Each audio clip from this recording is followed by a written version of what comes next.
सतयुग में सुना था, भगवान राम ने परिस्थितियोंवश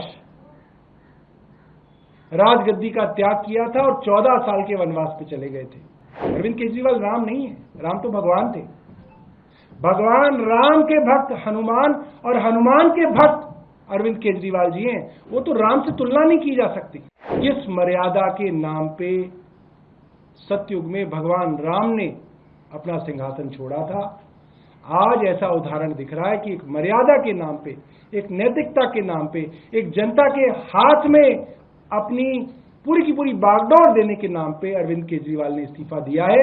तो अरविंद केजरीवाल जी ने कहा है, जनता वापस बिठाएगी तो इस कुर्सी पे बैठूंगा, वरना इस कुर्सी पे नहीं बैठूंगा। आज लोगों के मन में बहुत नाराजगी है कि एक ईमानदार आदमी के पीछे पूरी की पूरी केंद्र सरकार पड़ गई और उस बेचारे को जेल तक लेके गए।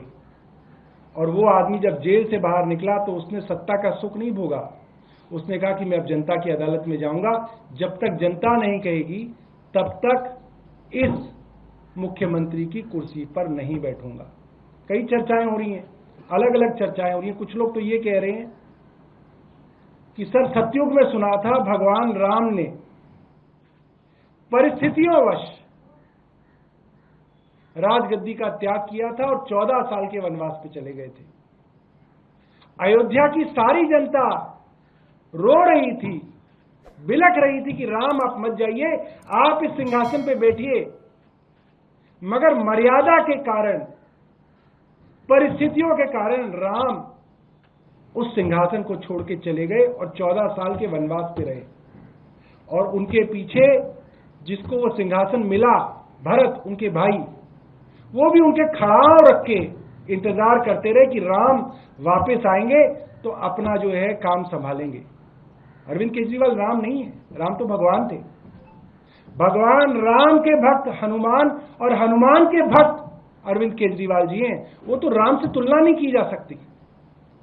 मगर जिस मर्यादा के नाम पे सतयुग में भगवान राम ने अपना सिंहासन छोड़ा था, आज ऐसा उदाहरण दिख रहा है कि एक मर्यादा के नाम पे, एक नैतिकता के नाम पे, एक जनता के हाथ में अपनी पूरी की पूरी बागडोर देने के नाम पे अरविंद केजरीवाल ने इस्तीफा दिया है। और अरविंद केजरीवाल जी ने कहा है, जनता वापस बिठाएगी तो इस कुर्सी पे बैठूंगा, वरना इस कुर्सी पे नहीं बैठूंगा। कल सीएम ने ये भी कहा था कि वो और मनीष दोनों में से कोई सीएम नहीं बनेंगे नेक्स्ट सीएम, लेकिन नेक्स्ट सीएम कौन होंगे इसको लेके बहुत चर्चा है।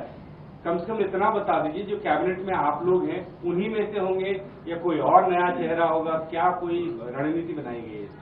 मैं आपको बताऊं, आपको जितनी जानकारी है उतनी ही मुझे जानकारी है। आप जैसे कयास लगा सकते हैं, मैं भी वैसे ही कयास लगा सकता हूं।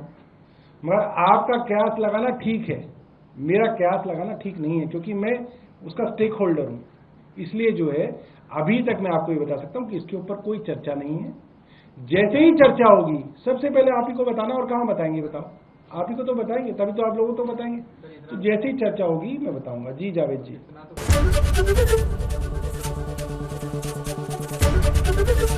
एबीपी गंगा, खबर आपकी, जुबान आपकी।